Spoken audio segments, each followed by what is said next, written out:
لیکن یہاں ایک چھوٹی سی بات میں عرض کروں، نہ تو کسی پر کوئی تنقیص ہے، نہ کسی کی تذلیل ہے، نہ کسی کی توہین، صرف اس بات کو مد نظر رکھیں کہ مستحب عمل مستحب ہے اور واجب عمل واجب ہے، فرض عمل فرض ہے.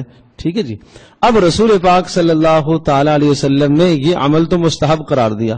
اچھے خاصے وہ لوگ جو قربانی کرنے کا ارادہ کرتے ہیں وہ ناخن بھی نہیں کاٹتے، بال بھی نہیں کاٹتے، شیو بھی نہیں بناتے. اس سنت کو پورا کرنے کے لیے شیو بھی نہیں بناتے.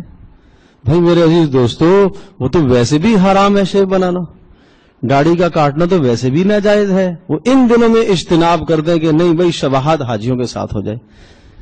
میرے دوستو بزرگوں، پورا سال آپ کو حکم ہے کہ آپ رسول پاک صلی اللہ علیہ وسلم کے ساتھ شباہت اختیار کرو. وہ شباہت تو نہیں اختیار کی، اور ان دنوں میں اب حاجیوں کے ساتھ شباہت اختیار کرو.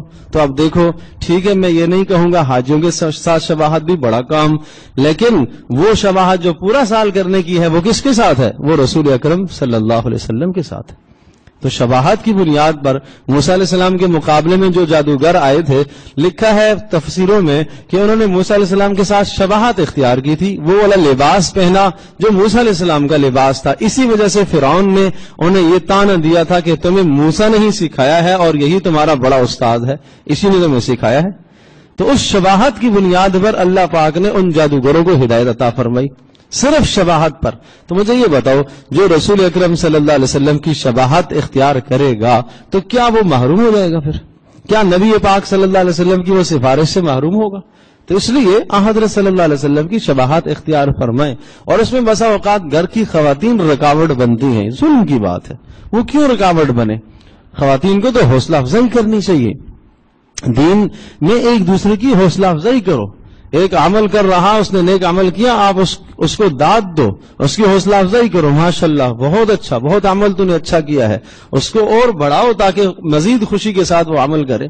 یہ نہ ہو کہ اس کو آپ نے ایسا جملہ بول دیا، ایسا طعنہ دے دیا، ایسا طنز کر دیا آپ نے. اچھا، طنز کرنے سے اگر آپ نے سنت کا طنز کیا ہے تو بھی بڑا گناہ ہے، واجب کا طنز کیا ہے تو بھی بڑا گناہ ہے. بسا اوقات اس طنز کی وجہ سے آدمی ایمان سے نکل جاتا ہے. اس لیے حضرت صلی اللہ علیہ وسلم کی شباہت